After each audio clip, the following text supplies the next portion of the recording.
I didn't. Probably.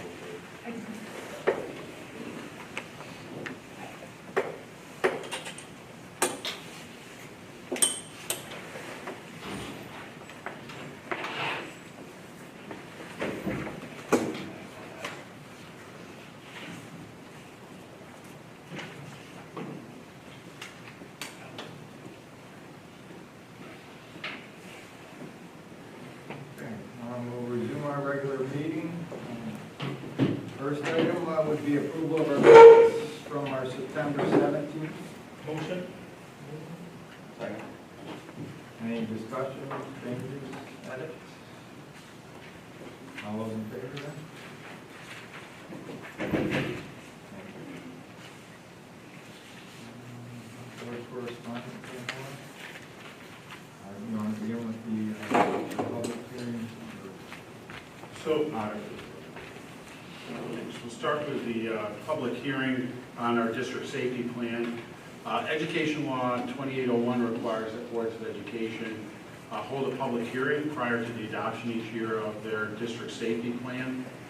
And then there's 30 days for public comment prior to the board approving it. So tonight, we're having a public hearing. I know there's not a lot of public here because of COVID. They are online, and they can send in comments between now and the Board of Education meeting that will be held on the 17th of November.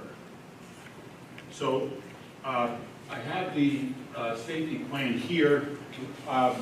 We actually had a district safety committee meeting today, our first meeting of the year. Mr. Oliver's here. He is our district safety chair, and we started to format what we're going to be doing this year in terms of various drills and plans. And in fact, one of the things they're going to be working on, Mr. Richard's going to take the lead on this, is going through this plan finally and coming up with possible changes to it. So if you want to scroll up, Angie, I'll show you where, just in general what the plan looks like and what changes we've made. So as an introduction, and it's based on our SAFE legislation. Section 1 gets into general consideration and planning guidelines, the identification of our school teams. We have a district safety team, and then every school has their own safety team. We have officers, and talks about our plan review and comment period. Go up to section 2. These are general mitigation, prevention, response planning. Is talking about the different evacuation drills we do. Every school also has their own plan, and each classroom has the plans in there for any kind of threats or evacuations in response to it. And these are some of the emergency response protocols: shelter in place, hold in place, evacuation, lockout, and lockout. So continue. Again, these aren't changes, so I'm just kind of going through them relatively quick. Section on responding to acts of violence in the district. And section 4 is on communication with others. It's important to note we have on our district safety team, we do have police. Chief of Police was on today. Emergency services, fire services, counselors, administrators, teachers are all on there. And today we talked a lot about planning for tabletop exercises. We're not going to be able to necessarily do the larger evacuation drills as we do because of COVID this year, but we're going to spend some more time on some training with our tabletop exercises that's led by the Chief of Police. Gives us a scenario, and we have to walk through what we would do in a particular threat to the school. And we'll do that in each of the schools in EVCAP this year. Some prevention and intervention strategies are in section 5. And recovery from a response is in there as well. And post-incident response to look at after an emergency, what went well, what did not, how we need to recover from the emergency. health services are in there as well. And according to the law, we need to have information in there about the SAFE Act.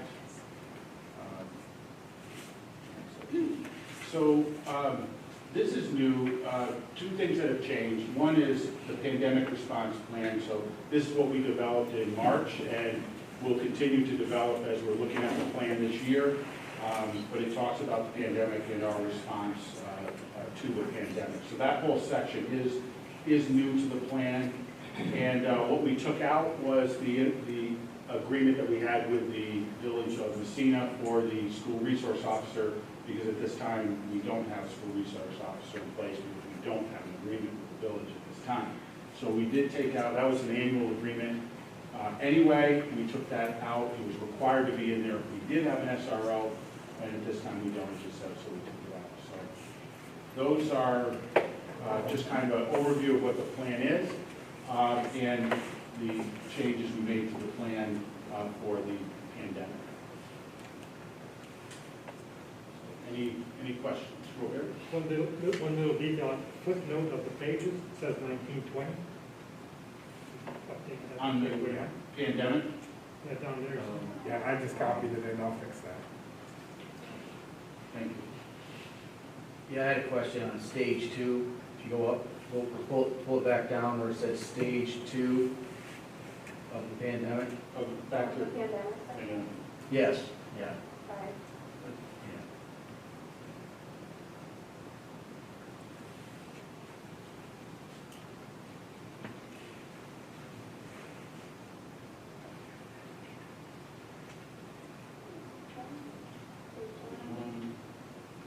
Almost there.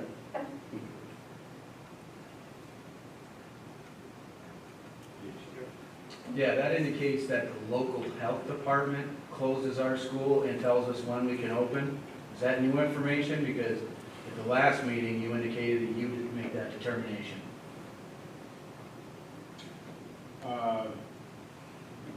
Likely that should say in collaboration with the local health department. Yeah, that's a good point. That would stay in collaboration. Yeah. So that we'll make that change. Alan, if you want I got to it. keep track of any of the changes we're talking about, because it'll be the next board meeting we'll go through.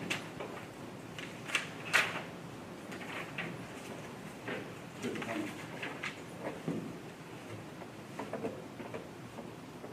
Any other questions?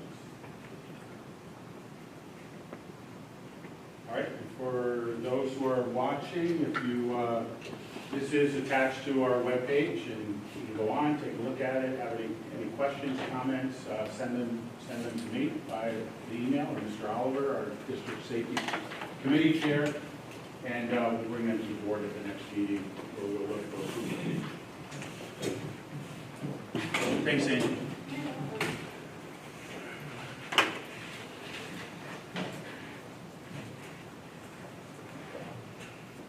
Thanks, Matt. Next, we have Carl City Park with us, our auditor. Go over our report for our external independent audit for 2019 and 20.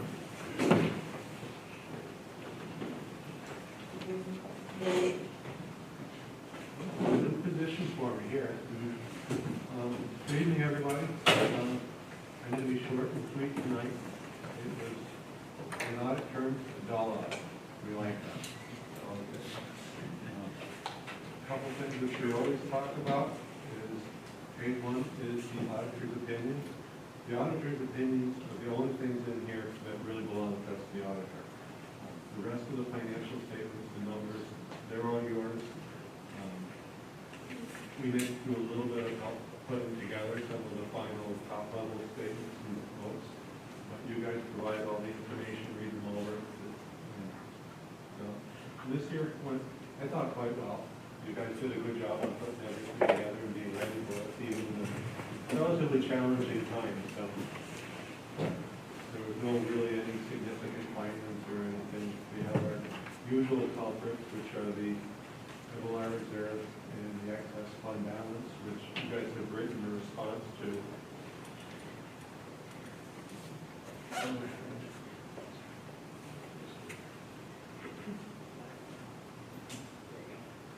you. Okay. So you guys have written the response to those comments, and those are put on your letterhead, and they'll be submitted with the audit report to the state. This year, for the single audit, we looked at the Title I. We had no problems with the single audit, which is always a really good thing not to have problems with that. That can get you in trouble if you don't. So everything went well there. We had no real disagreements or any other issues with management. So they did a good job on things. We had a couple minor comments in the back. One of the things that's a little bit different this year than other years is on the extra classroom activities, we usually give an opinion on their financial statement. But because basically everything came to a complete halt right in the middle of March, the kids' record keeping stopped, their books, we only had a very small fraction of the amount of books on hand to look at. So we don't think there's anything wrong with the numbers that are there, but we didn't give an opinion on those. And that shouldn't cause any, I expect that to be pretty common. That was the biggest thing there. And no real significant internal control problem success issues. We just suggested to Mallory that she look at some of the different manual types of transactions in the payroll to be sure that they're coded right. The salary, cotton, payments are correct. Did anybody have any questions on the materials that you got?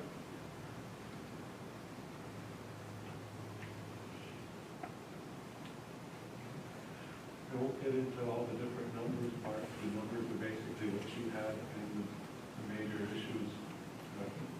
We talked about the OPEB and the retirement systems. There's quite a bit in years past. We dealt on that in the audit committee as well. If anybody does have any questions, we work for the board. You guys can feel free to give us a call or send me an email at any time, and we'll try to help you out as best we can. And if you're not, Nick would know the answers to any questions about any numbers as well. Any questions?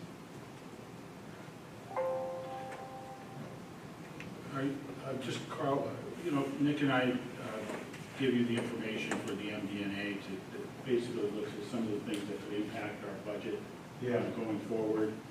Are you seeing, you do quite a few schools, are you seeing similar information in other schools? We haven't, we're still waiting for some NDAs to come in. Yeah, yours is pretty typical, and they do a nice job on putting that together, so we're not nearly as descriptive and informative.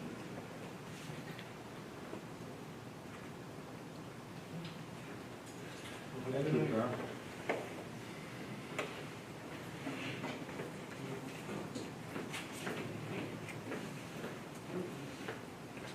Next, we'll move on to reports from board members.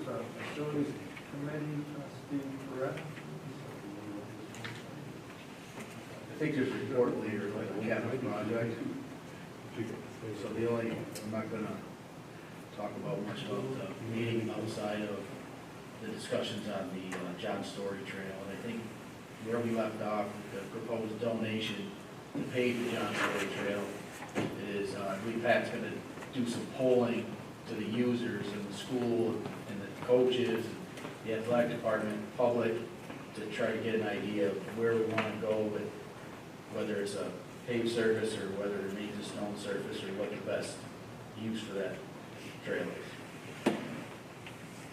We have talked to some of the coaches that use it, the cross-country coach, others. We've also randomly spoken to some that we see using the trail quite a bit to get their view, but this week we did put out a general survey of people and asked them. And we listed the pros and cons of paving the trail, and we gave them a week. Angie? Yeah, I just actually checked it. We have 485 responses as of now. Okay. It was sent out Wednesday morning. Okay, so we're going to get a pretty good perspective on what people think about it. What was the platform? The platform is Google Form, right? Yep. Yes, it's a Google form. It was sent out to the district, to parents, school messenger, up on the district webpage, as well as Facebook. Yeah. Facebook. Okay.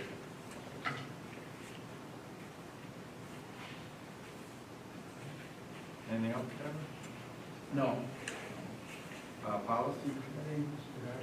Okay, I've got a few things I just wanted to touch on. We met on the 29th of last month to discuss our meeting calendar that's attached to the agenda. Our goals and procedures, we're entering the 6th year of our 7-year review of about 530 policies and regulations. We plan to continue this year by finishing the 5,000 series, the business policies, and move on to the 6,000 series of personnel policies. As far as actual policies that we reviewed on the 29th, we looked at 3 policies from Erie 1. These are new policies for the district, and they're all on the agenda for our first reading tonight, and they're all COVID related. One is policy 3520, extraordinary circumstances, 6570, remote working, and 7150, remote learning.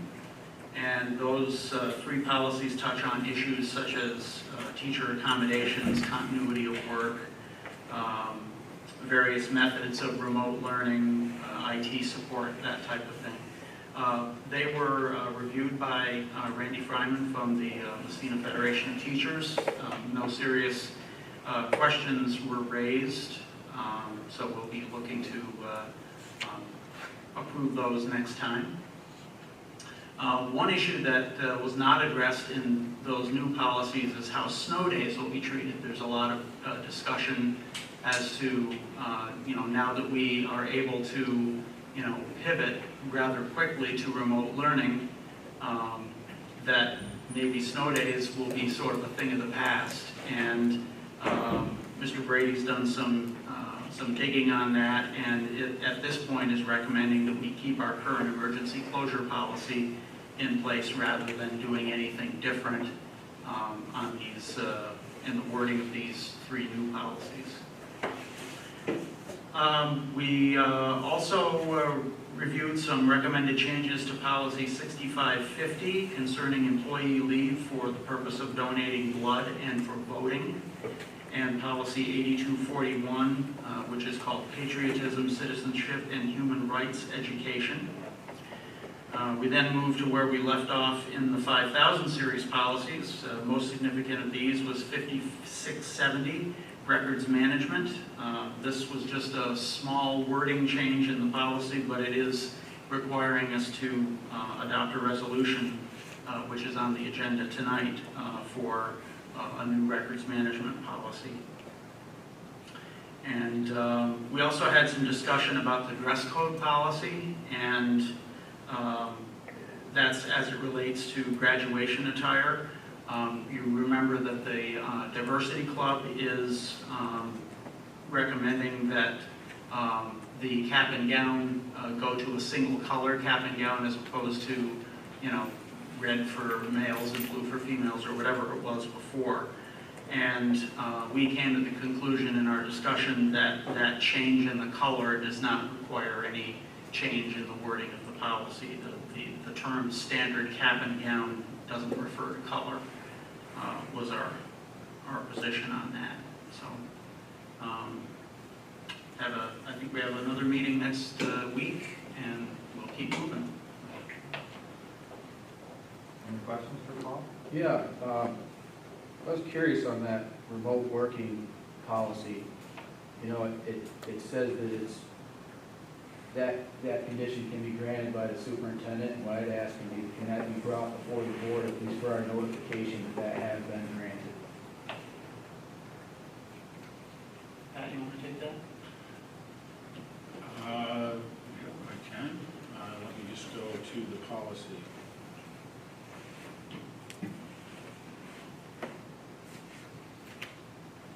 that was remote learning, Remote working. working.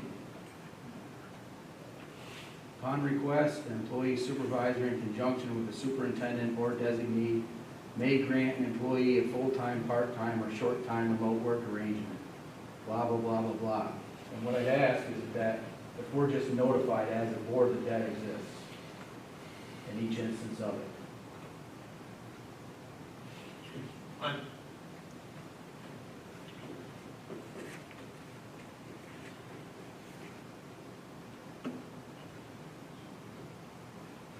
Not a recommended action, some sort of notification.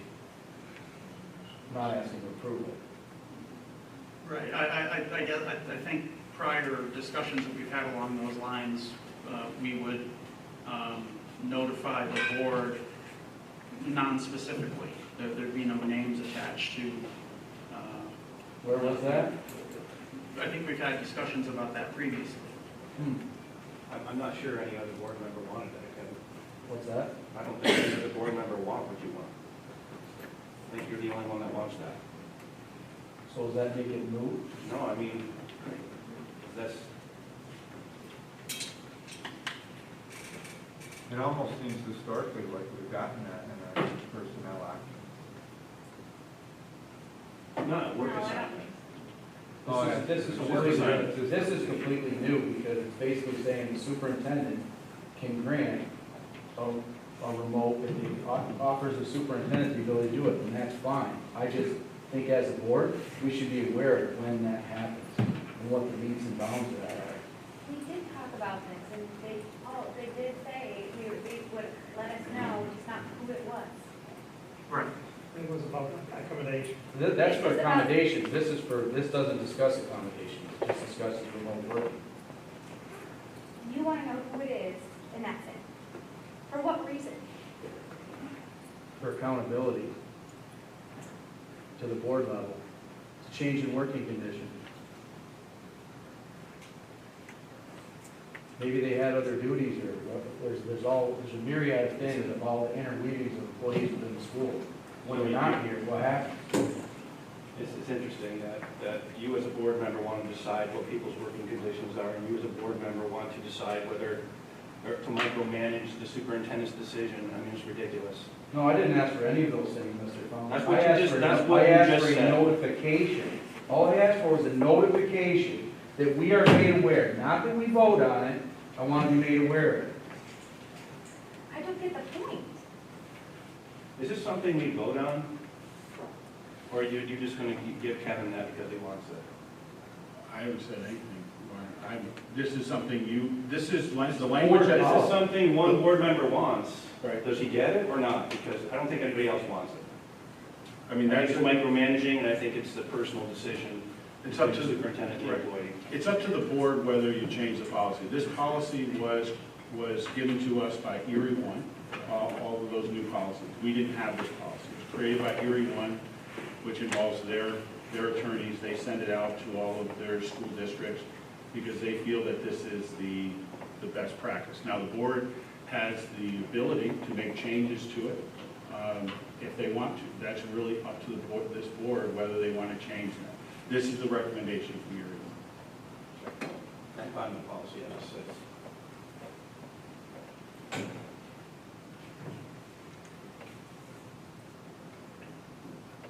So We'll be able to revisit it next month. That's when we would prove it. Right. So if he wants that added, he can bring that up to add it, and we can vote on whether or not we want that added. Right? That's the process, one against eight, that's how it usually is. Right. That's fine. I have no problem with that process. Me neither. I think that process, probably, we're in first reading tonight. If you wait till the next time when it's second reading and you make a change to the policy, we're back to first reading. So you would have to make the decision tonight whether the board accepts the change that Kevin is proposing. But not until he actually gets the reading. Yes.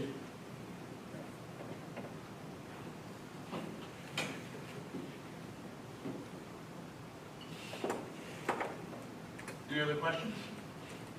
The only other thing that I would mention, Paul, is the because it's on the agenda for later, is the policy 5670, records management. The New York State Archives Department has developed a new records management and disposition schedule that the board has to adopt by January 1st. Basically what they've done is they've taken various schedules that municipalities, school districts, hospitals, and any other organization, entity that comes under records management, and they've consolidated it into one schedule. So we used to be under the ED1 schedule. Now we'd be under this new one called the LGS-1. There really is not a significant change to the schedule. It's just taking a lot of different schedules, putting them into one for consistency across districts, municipalities, etc. And so I just want to explain that because it is on for approval later in the meeting.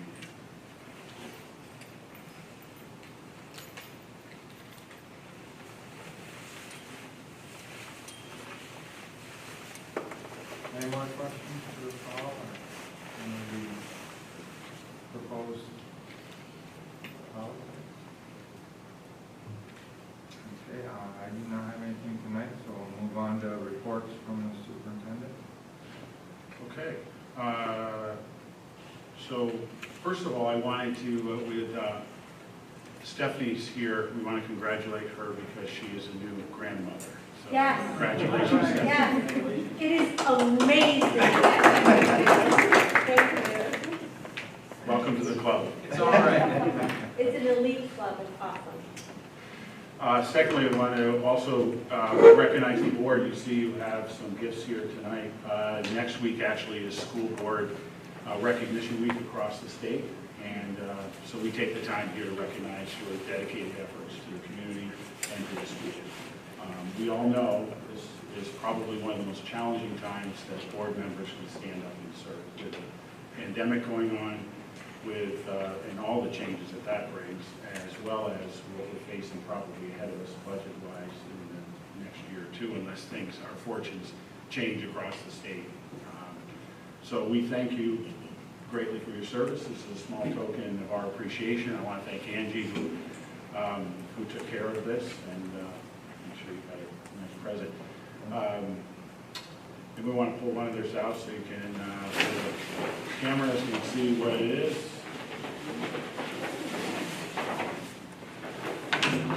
We tried to get something that was a bit utilitarian, and so as winter comes along, this is a blanket that you can use. Hopefully something that doesn't turn anyone's underwear pink. Minority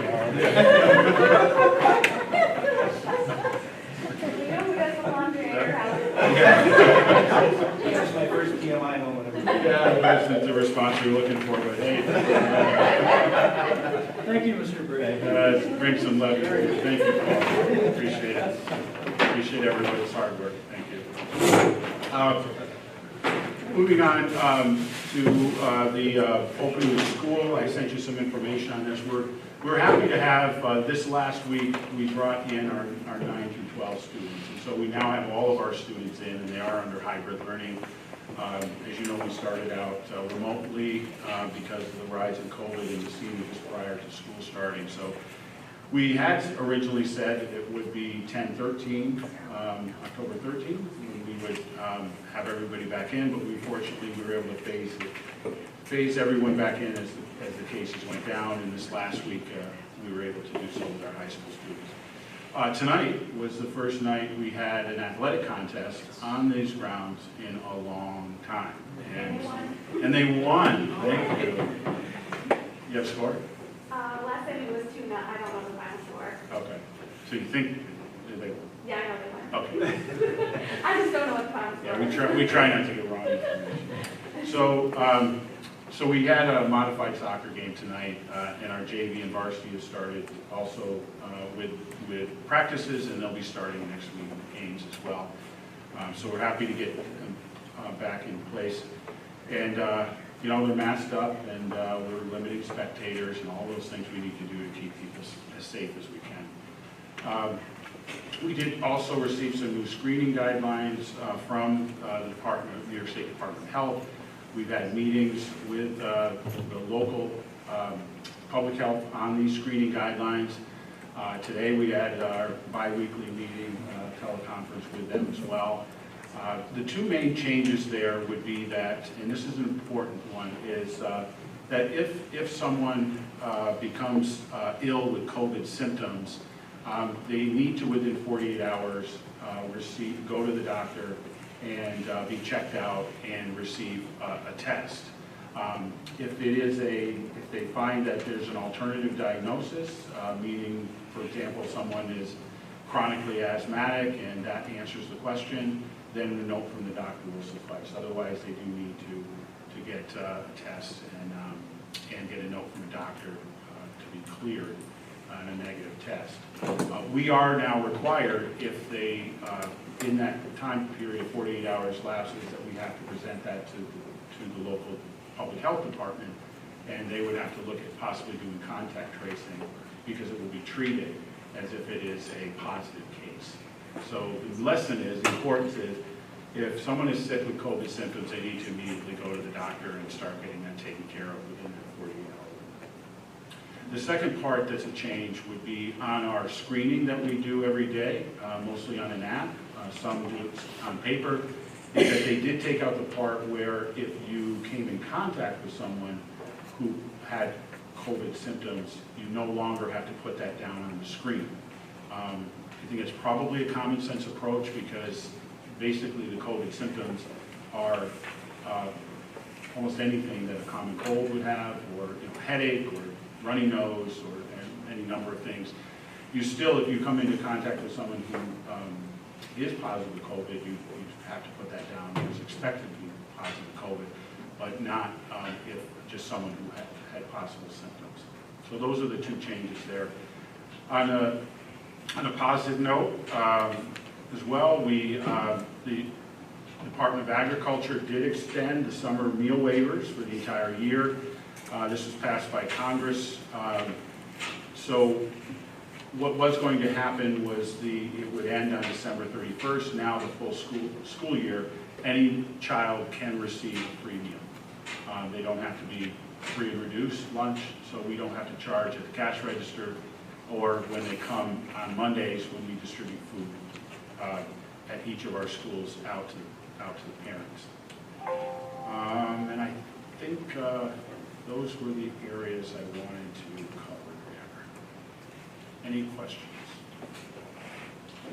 No, I just want to give a shout out to our school nurses who are kind of on the front lines of these new protocols, and parents aren't always nice to them, even though they didn't come up with these guidelines. So thank you to our school nurses, and community members watching, please be gentle to our nurses. Yeah, I would echo that. The nurses are really the ones that are on the front line of this. And our head nurse, Anne Marie Miller, has been doing a fantastic job. Not only does she have a high school, she also has to take all of this and make sure all of the other nurses in the other 4 schools are taken care of as well. Thank you.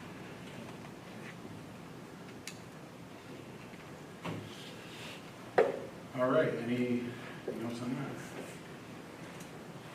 Okay, let's move to the capital improvement project update. We do need to take a little time on this. Mike, you going to set us up here on the phone with this? Yep. We have Ed Bernhauer and Rob Gray is here. He's not going to be on the phone. I'm the real IT support if they can't come in. Okay, just like you did last time. You picked it up.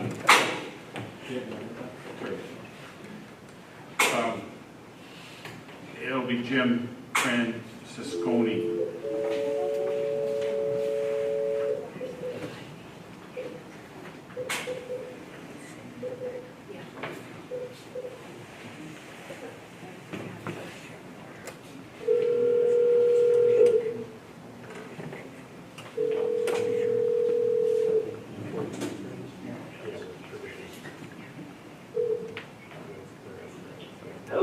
Hey Jim, it's Mike Allen from Messina Central. I got you on speakerphone with the board. Okay. Okay? Oh, you want to add on there too? Yeah. Okay, hang on, we conference that in as well.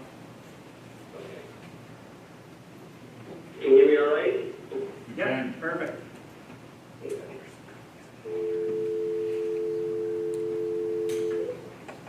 The call cannot be completed at time.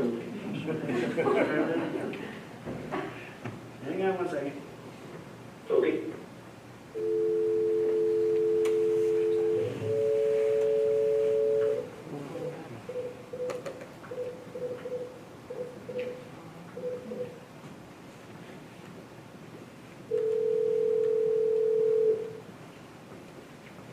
Hello, everyone. Hey, Ed, how you doing? I'm gonna conference you in with Jim as well, okay? Okay. Okay. You guys both there? Yeah, I'm here. Perfect. Okay. Good job, Mike. Or I had you do it. Who's up first, gentlemen? We're gonna do phase, what do we got up first? Phase one. So that's you, Jim. First, right?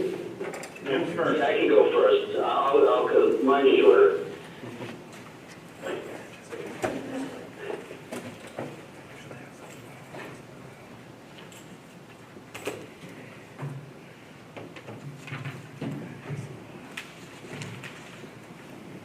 Ready when you are. Yeah, okay. I'm just trying to zoom in on my screen here. Okay, good. So I'll make this brief. I won't go through every single slide. I think all of you have already received the presentation there. And let me open up my copy here so that I can see it. Just stand by. Okay. So it is the same agenda that we had before. I just want to make note that when you guys look at the rest of the presentation for photos, I only updated Nightingale Elementary and the central admin. That was really the only major change between the last reporting period and now. If you go to the next slide for the master schedule update. Same information. We're trending on schedule for the project as a whole. We're all aware of the roofing issue that's going on right now, and did have a conversation with the roofers that they are planning to be done at Jefferson finally by the end of next week. And the metal panels, obviously that's an install again for the springtime, and those are the decorative colored insulated metal panels. Overall schedule on high school campus, as stated, soccer field hopefully is going to begin next week. The remaining work at the high school for next summer. JW Leary, we have light poles finishing up this week, remaining work again for next summer. Jefferson Elementary just spoke about. Madison Elementary, we're now into next year, next phase of work there. Same with the Nightingale. We did have some little extra work that was actually carried under the abatement contract, even though the abatement was done. He had insulators that worked for him, and they had to do some extra pipe insulation underneath the crawl space. We are still trying to schedule to get the playground work done. I know that Paris has been actively trying to engage the installer for that to get them to commit. They're having a little bit of difficulty for them to commit, but we'll know more tomorrow as to what the exact dates are in the roof for that next year. Central admin building that should be done with all their punch list work, at least for this phase of the scope this week. And transportation, obviously, next year. Next slide for budget report.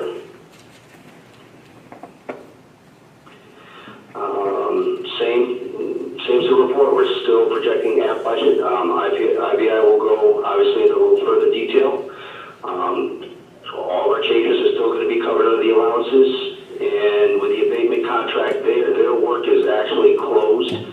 We're not going to be having any more abatement under this phase, and so we might be looking at a slight deduct change order in allowance reconciliation. Not much, probably like $500, but we got their overall scope under contract, which is nice. Changes that we've incorporated, we're now up to 34 from the 23 that we had the last time we reported.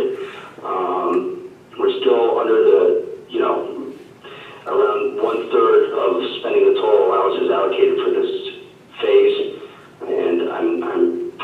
confident that maybe by next phase work, we won't have spent all of our allowances there. But what we find underground could be hopefully no surprise like it was this time around.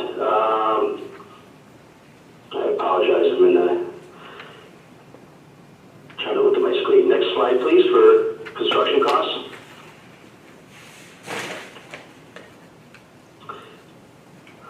This is more detailed information on the change events. So we're up to almost $200,000 in changes that we've processed. We're still reviewing about $25,000. And again, the changes are all covered under the allowances. I did get more pay applications in today from people, so the invoices through August will go up slightly. Contractors are still trending behind. I think the last slide, if you could advance the Manpower Report,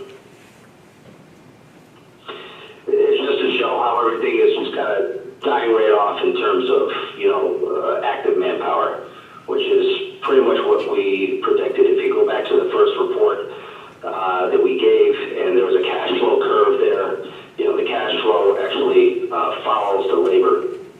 And so at the beginning of September, we're pretty much at a peak trying to get a good drive to get everybody done and out of here. And you can see by this time, there were only a couple of people pecking around trying to finish up punch list. And the rest of the slide is just photos. Does anybody have any questions?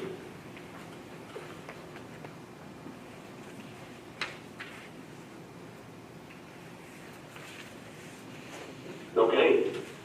I just might ask, Amy, how is your drop-off, how's that working for you now? It's actually fantastic. The only thing that we have noticed that needed to be improved on, or not even improved on, but we put a speed bump right in front of the crosswalk where the parents were dropping off. So the kids come in, they go across the drop-off lane, and just making sure that folks yield right there as the kids are coming across, and now it's working fine.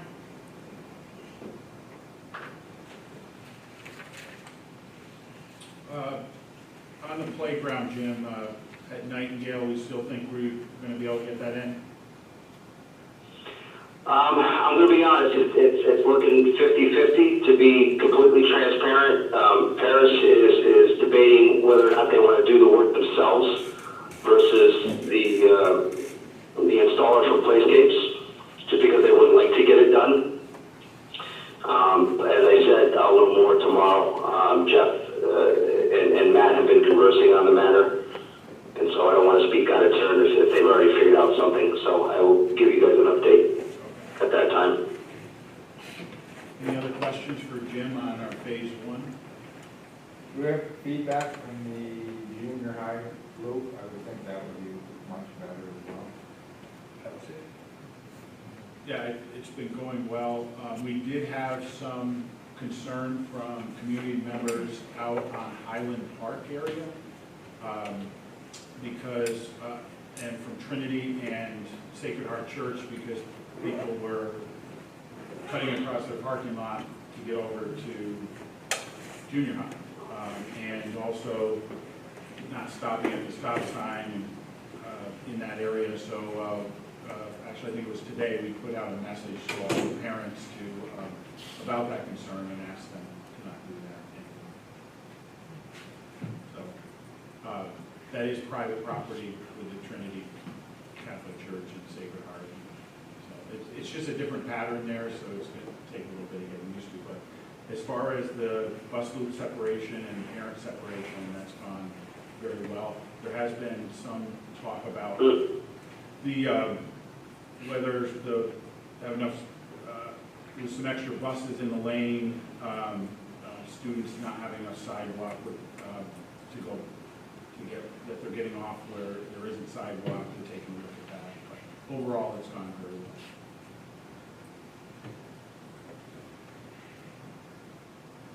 All right. More questions for Jim. We'll move on to Ed. Thank you, everyone. Thank you, Jim.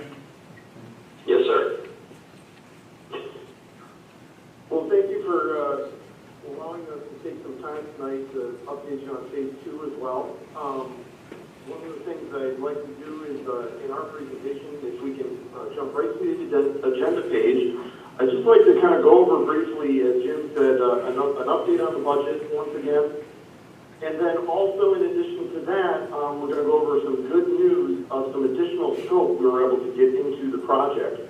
And then, once again, just kind of touch on our schedule and open it up to questions. So, if we can go right to the budget page to get started off, as Jim was saying, we've had a really good phase one. As you guys know, we're splitting the construction in phase one into 2 summers. The construction that occurred this summer and also going forward for next summer.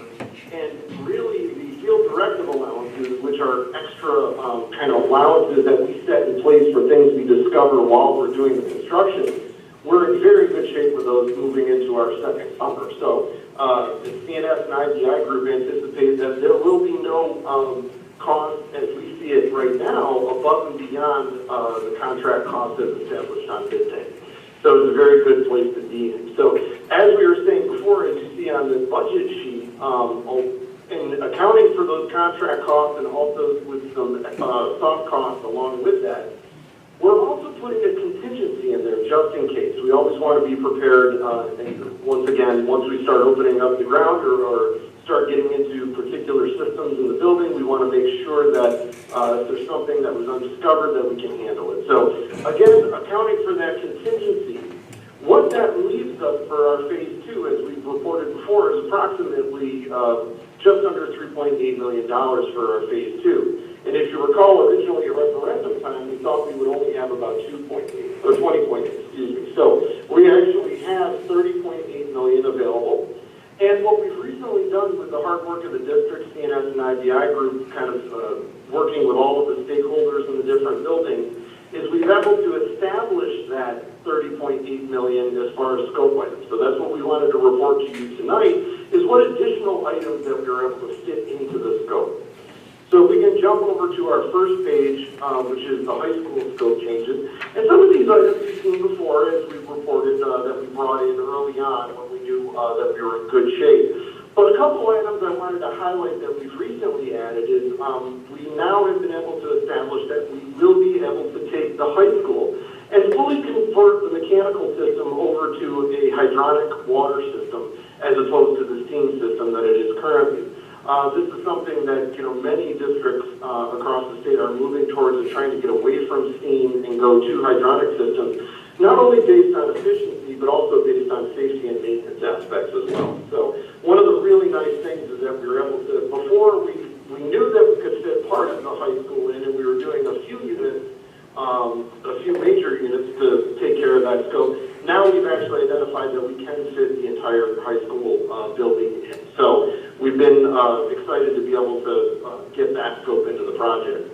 In addition to that, there's some other smaller items, some different areas we've included now, like the wrestling area, the auxiliary gym floor refinishing, and also too, we are taking a look at the design for a campus digital marquee sign. As you know, several of the buildings, such as the elementary schools, do have their own signs, but we do want to bring in a digital marquee sign for the campus-wide announcements and events that would be located on the high school Laytonville campus. Moving over to the junior high scope.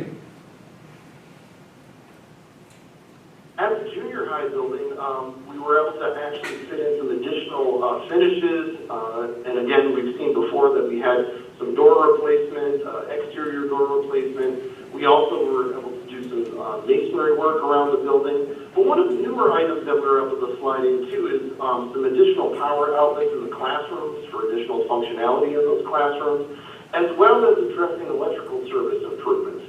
This is one of the things, too, that you'll find we are doing campus-wide. Currently, in the buildings, the transformers for the electrical service is inside of the building, which is kind of an older approach to having your electrical service. So we'll be updating that and moving those transformers outside of the building and updating them so that they're commensurate with the service for each of those buildings. So that's another kind of exciting piece that we've been able to carve out and fit into the project now. And hopefully it will increase efficiency and also increase the durability of those transformers and have less maintenance. If we move on to the elementary schools, here you'll see a number of items that we did report on before that we've added, such as the door replacement, masonry, sink areas, laundry areas. One of the additional things, though, you'll see is we have found here that the electrical service also needs to be upgraded. We will also be adding additional outlets into the classrooms, once again, to increase that functionality and give some more flexibility as for the power distribution in the classrooms in particular places. Also, too, some interior classroom renovations, such as deteriorated VCT and carpet, will be replacing throughout the building. And then, again, taking a look at security cameras and possibly adding a few additional locations within the buildings for security cameras. And once again, kind of commensurate with each of the educational facilities, we are looking at gym floor refinishing as well. So if we move on to the central administration building, at the CAB, one of the items that we have added is replacing the public address system and clock system. This will also be tied into the Informacast system. And this is similar to, once again, keeping a parity between all of our buildings and really doing it as a whole package for district-wide, upgrading the PA and clocks and doing the Informacast tie-in. And then if we move on to the transportation building, we've been able to bring in a number of items here as far as before we did report on the data rack relocation that we're doing, also the public address system and clocks. But we've also been able to add in, along with the masonry veneer that's in the base bid, upgrading that facility, the doors along with that, including the overhead doors. In addition to that, we're looking at heating unit replacement on the inside for units that have reached the end of their useful life. And then, again, some additional security camera locations, as well as the fire alarm system replacement. And again, that fire alarm system replacement is part of a larger package to really upgrade district-wide all of the different facilities and have the fire alarm system be all unified across the district. And if we move forward, I believe our next slide is just for our schedule update. On the schedule, again, we're on schedule for the project as a whole. And again, as Jim was saying, we're talking about phase 1 and phase 2. And really what we're looking at here is SCD submission in November. And when we submit to SCD in November, we'll have our review of the project, and that will put us in good stance to bid at the beginning of the year in a good bid environment. Our construction for the project will be split into 2 summers.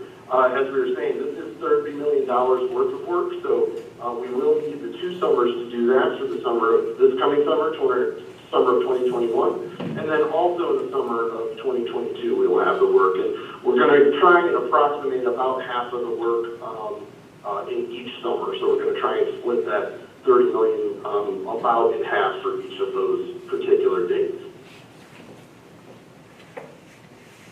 So that's all, just a quick overview of kind of where we stand for phase 2. Are there any questions? I just, this is Pat Ronchetti. I'd just like to comment that, I think the things we added were really quality items. I mean, the heating at the high school and some electrical and some of the bones that the buildings need, if you will.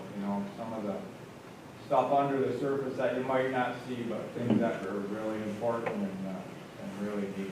So, appreciate your review tonight. Well, thank you.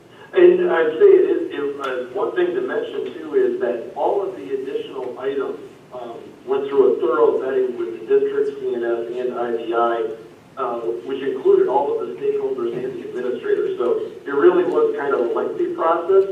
I know I stole a lot of hours from some of the stakeholders in the building, but I think overall it makes for a much better project. And I think it's, as you said, it's very essential items that we've added in.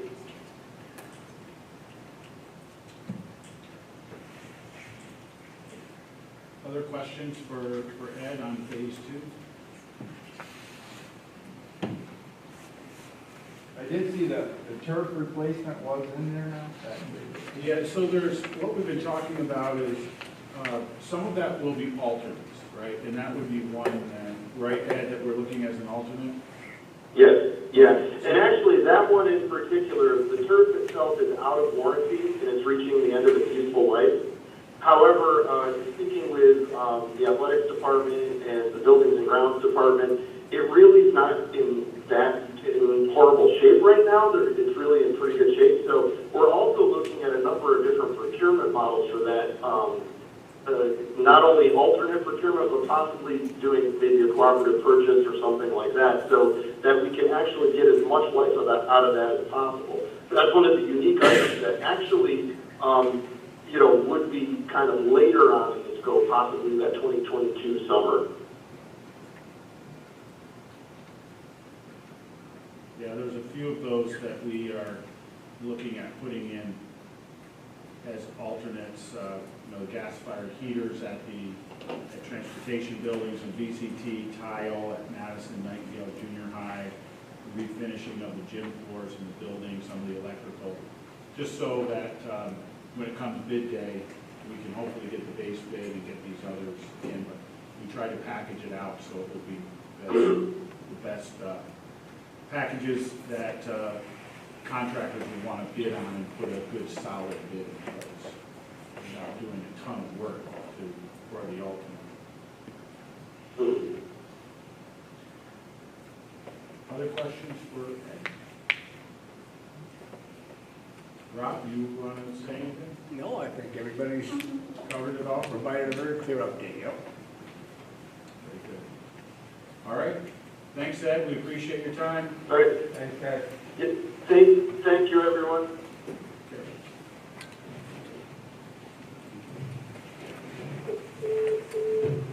Thank you all. Thanks, Rob. Thank you. Thank you.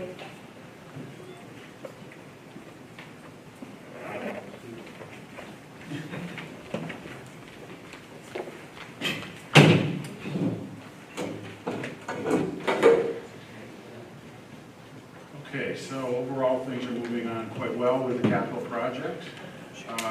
Moving on to the St. Lawrence County Health Initiative, I'll have Kristen come up. You all know Kristen is our Director of Community Schools.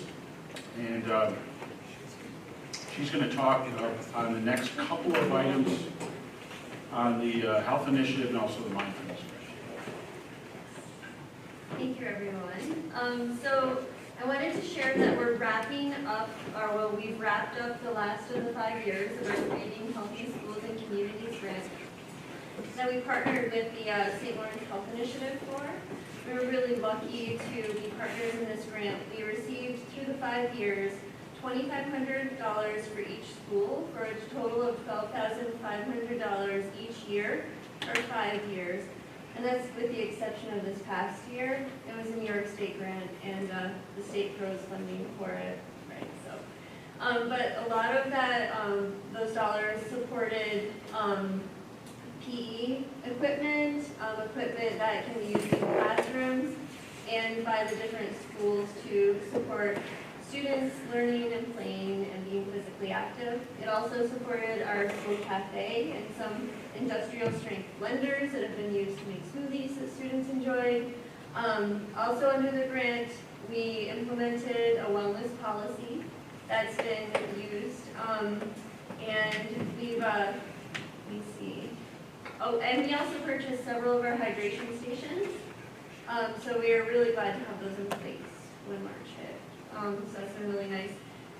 With the initiative, we had completed a WellSat, which was used to comply with the state ed triennial assessment. So actually, out of all of the schools participating in the grant, we were the only ones to actually submit the WellSat to be used for the state ed reporting. So we're all set with that for the next 3 years, which we're pretty excited about. It's a federally mandated triennial assessment.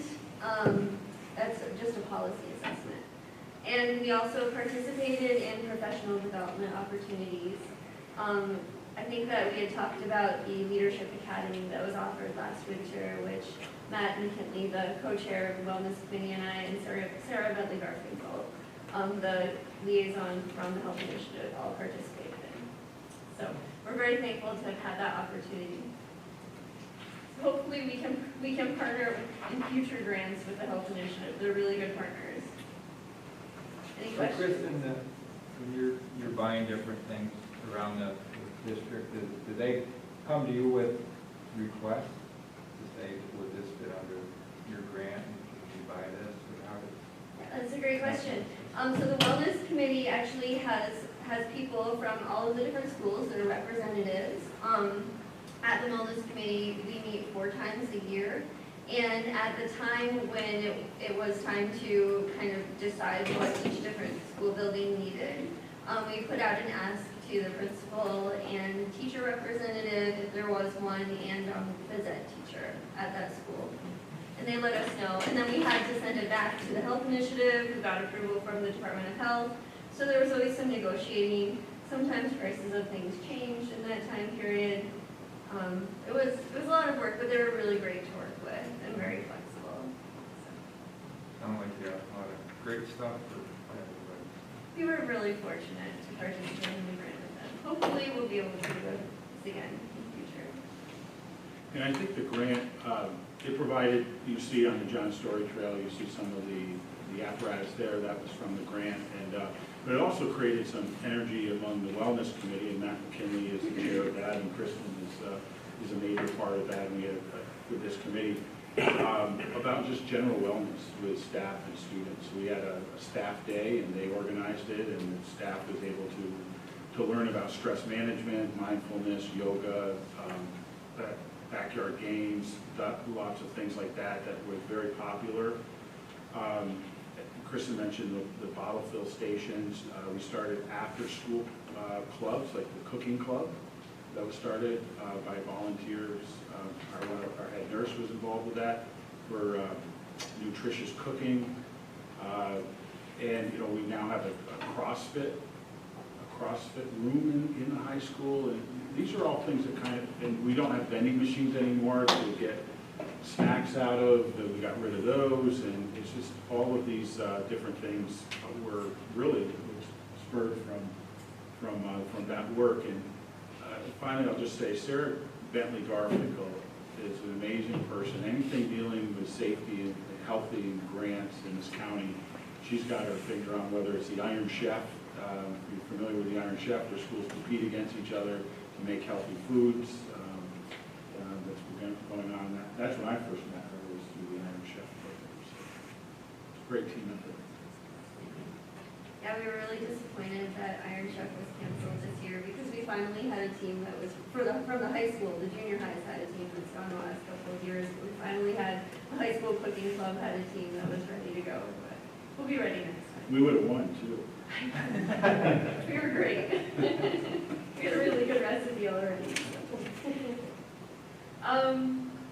Okay, so the next thing that I wanted to share is good news. So last time I was here, I talked about a mindfulness grant that we were applying for, and we actually got funded, which is great. Unfortunately, we didn't get funded in the full amount that we had applied for, but I'm meeting with the Holistic Life Foundation tomorrow to discuss and plan how we can move forward with the funding that we've received. So this is really exciting that we've got money coming in these times, and I still believe that we're in a really good place to implement mindfulness. The teachers that I've shared this with are really excited and feel like this is something that will be really valuable and useful. And the Messina Federation of Teachers is on board with it and excited about it too, which is great. And actually, our health teacher at the high school, Matt McKinley, was just sharing the other day that he did a poll with his students about what they were concerned with, what they'd like to learn more about. And what they shared with him was they were worried about managing emotions, anger management, anxiety. So when we talked about the mindfulness grant and the mindful moments rooms that were written into the grant, they'll actually cover a lot of what students are experiencing and what they're looking for help with. So we'll share more information as we move forward with that, but that's a one-year grant. And the next thing that I wanted to talk about that's actually not on your agenda is new today, breaking news this morning. There was a request for proposals that was released to schools with the opportunity to become nutrition hubs. So the idea behind the grant is to address food insecurity with students in low-income communities, so that no children are going hungry.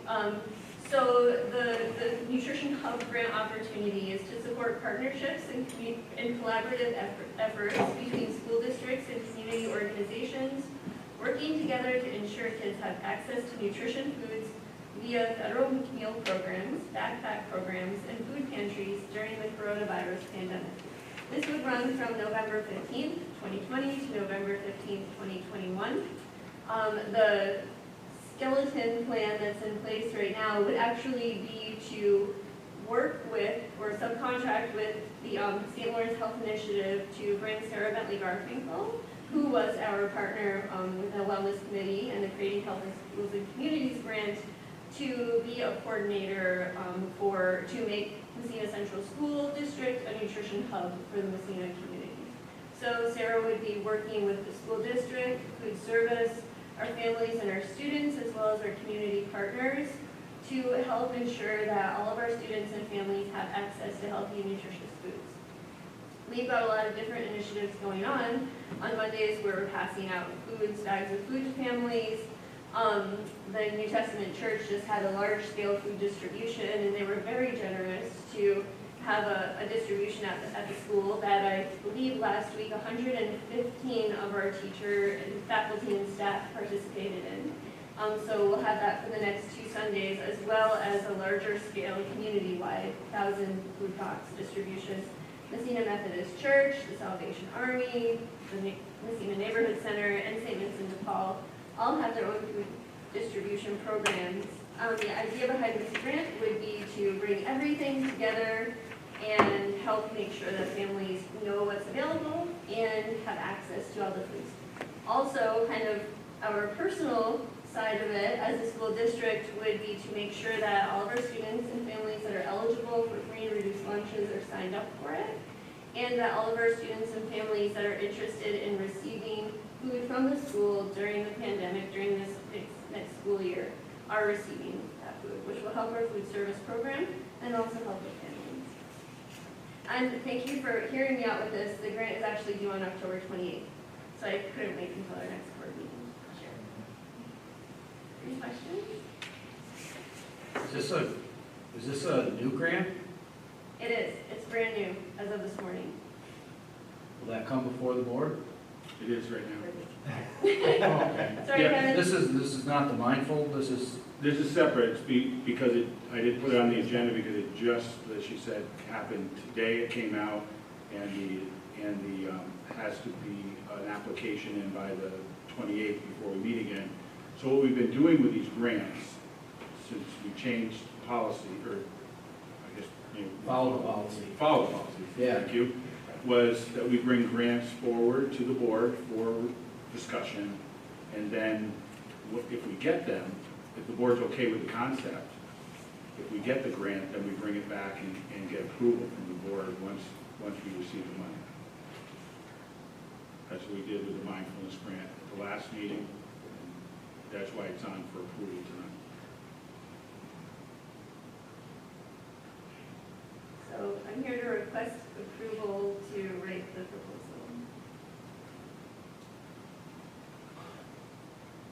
There would be no cost to the district. It would be a straight contract with the St. Lawrence Health Initiative to work with them and bring Sarah Bentley Garfinkel on to work with our district and our community to reduce food insecurity.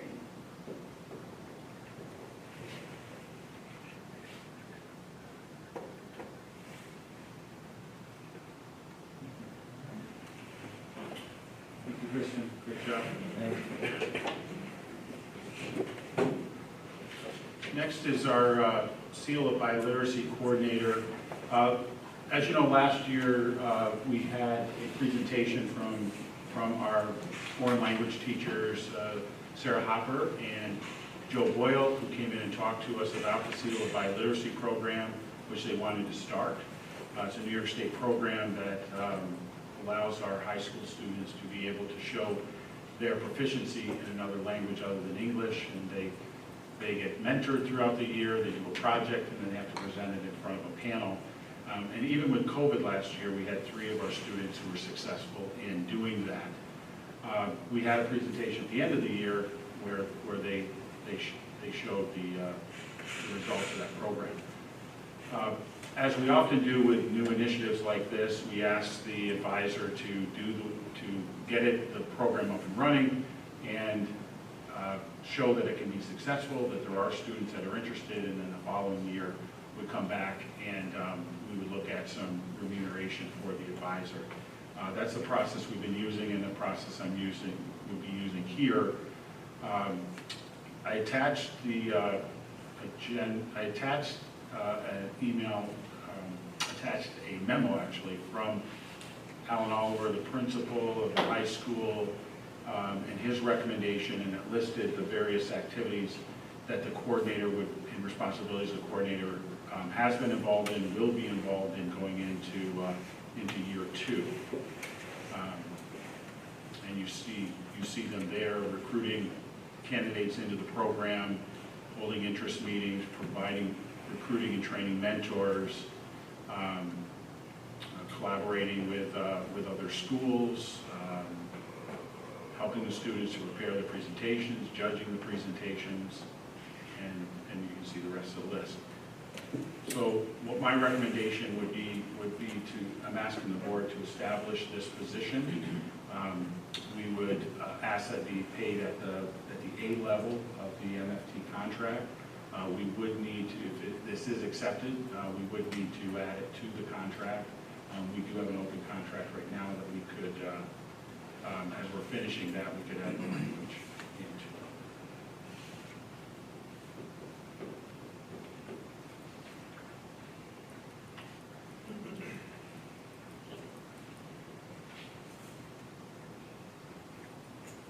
Any questions?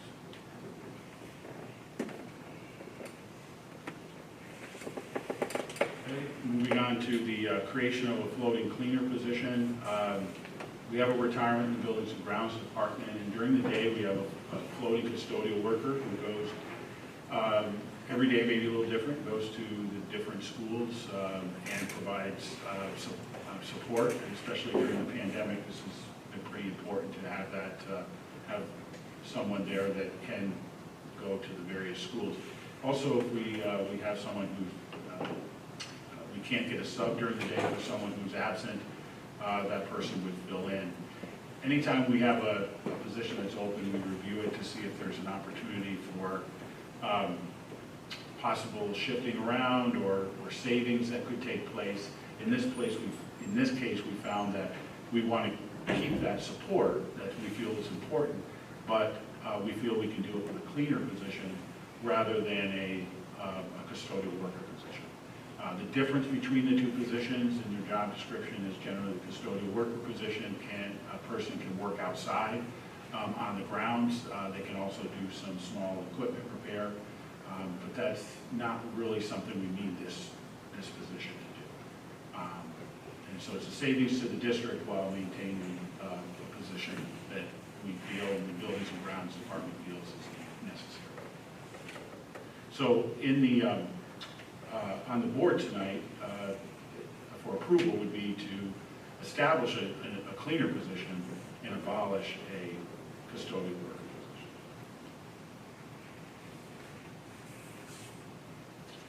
Any questions on that? And the last one I have is also good news, and Kristen was involved in this too. We've partnered with the Salvation Army. They received a grant. This is actually a partnership with Alcoa too, because they were Salvation Army. They received a grant from Alcoa, and they wanted to partner with the school to provide support for our students who need support. And we brainstormed what would be the best way to serve our students with this grant, and found that internet access is one of the things we struggle with. So what this grant will allow us to do is to purchase 20 Kajits. They are internet hotspots that we can provide to families. It will provide them free internet for the year. Hopefully that's all we'll need with the pandemic. We already have 15 out there with families.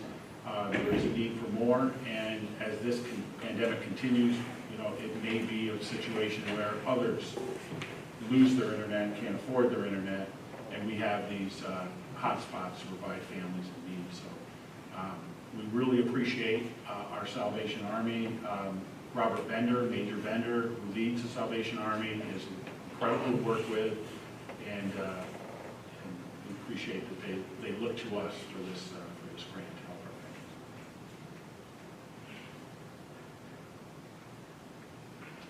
That's it.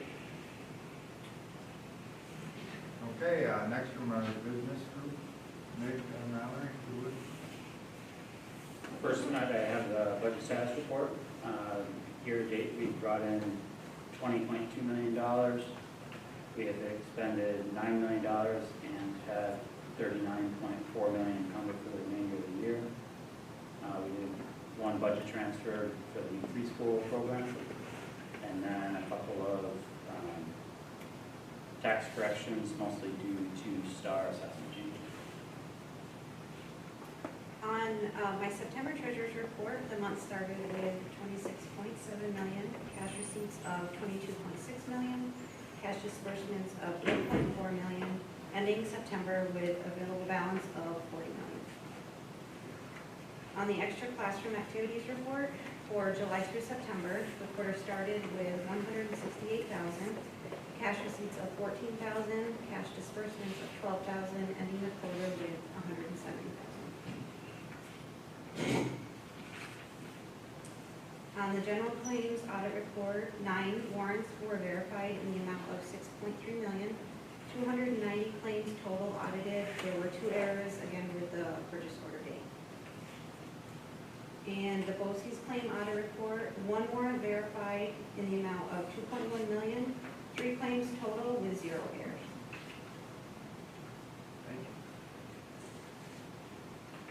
Moving on to recommended actions for this evening. First was approval of the external independent audit report. Second. Any more questions or discussion? Pat Christie is voting, correct? Yes, she is a voting member. You could probably just turn her toward you.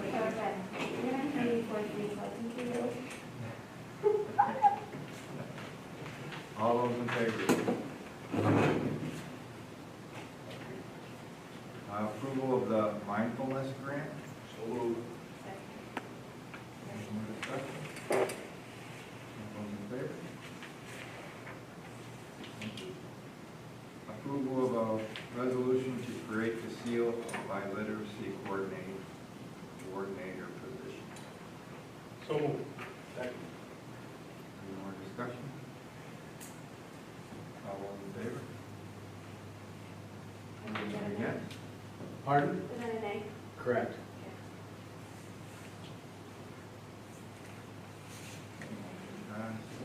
Approval of retention and disposition schedule for New York. So moved. Any more discussions or questions? All those in favor?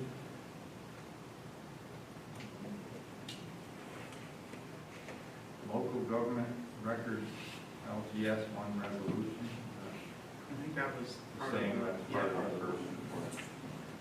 Approval of resolution to create a floating cleaner position. Second. Any more discussion? All those in favor?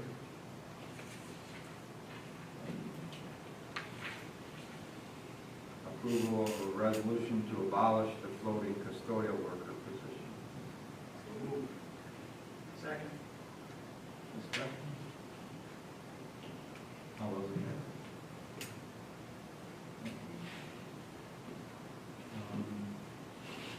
do six of these in one group. It's the approval of the first reading for the following policies. Policy 5670, records management. Policy 5684, use of surveillance cameras in the school district. Policy 3520, extraordinary circumstances. Policy 7150, remote learning. Policy 6550, leaves of absences. And policy 8241, patriotism, citizenship, and human rights. So moved. Discussion? All those in favor? Opposed? Okay.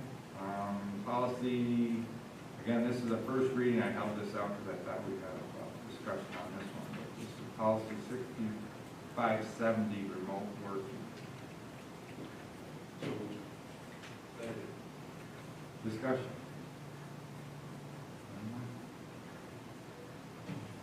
Okay. All those in favor? Opposed?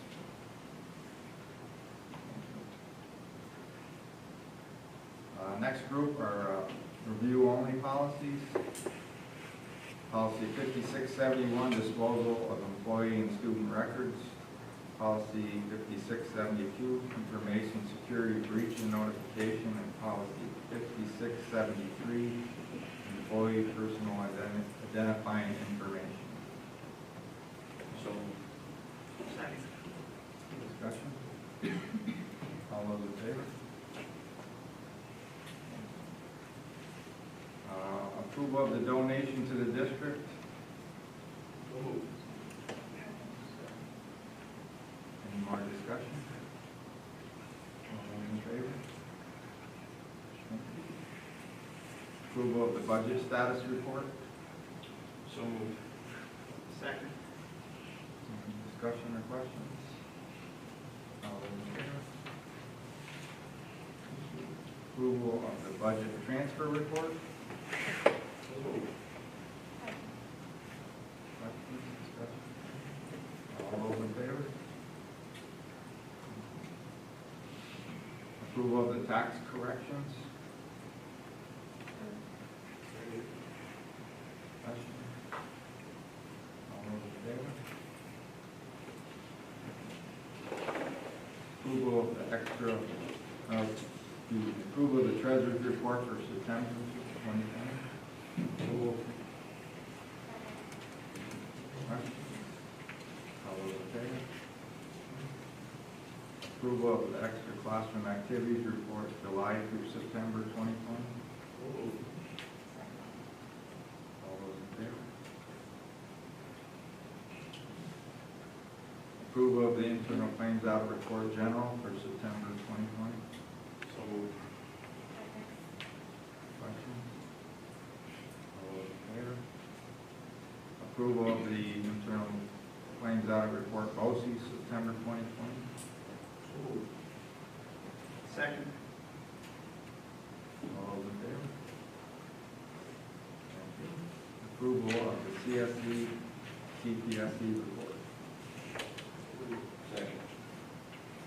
All those in favor? Thank you. And personnel action. Okay, try to get this right. So number 31, Angie, number 31, we're removing from the list. I'm recommending numbers 1 through 11 on the personnel action report. Second. Any discussion? All those in favor? Recommend 12 through 16 on the personnel action report.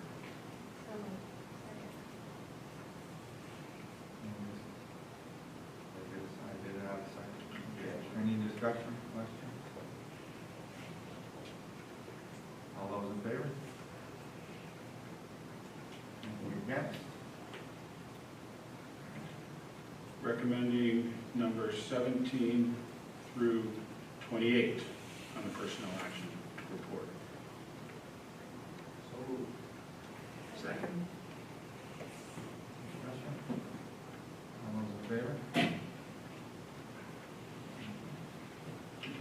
Recommending 29, 30, and 32. So moved. Second. All those in favor? None opposed? Recommending numbers 33 through 39 on the personnel action report. So moved. 39, 30.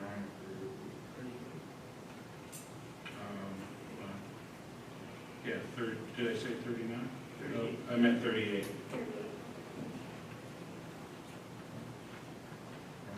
more discussion? All those in favor? Recommends number 39 through 45 on the personnel action report. So moved.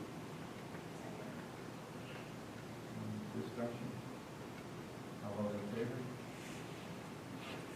None opposed? And numbers 46 through 59 on the personnel action report. So moved. Discussion?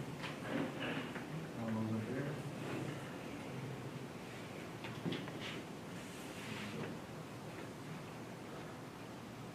Any new business from board members?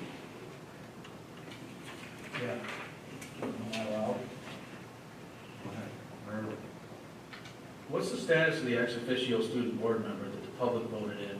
We haven't seen that person yet, correct? What's that? The ex officio student board member? Yeah. We have Alan, yeah. Well, I can kind of tell you the status of it, Kevin. We were left this year without a student council advisor, which I'm still trying to fill, and that position was usually filled from the ranks of the elected student council officers. I do believe I have a student council advisor now, so as soon as we have that in place, I'll be able to bring forward the name of the student ex officio, once we have that in place. So, Can we make sure that the student's interested in attending and participating? And that it doesn't come with a position that they don't want to do? I will do my best. I will do my best. Any more questions or discussion? Anyone else with new business? Communication from all you guys out there? All right, then I'll take a motion to adjourn then. Do we have another meeting after? Oh, yeah. Yeah, we can stay here for that. We do have to finish up with executive session.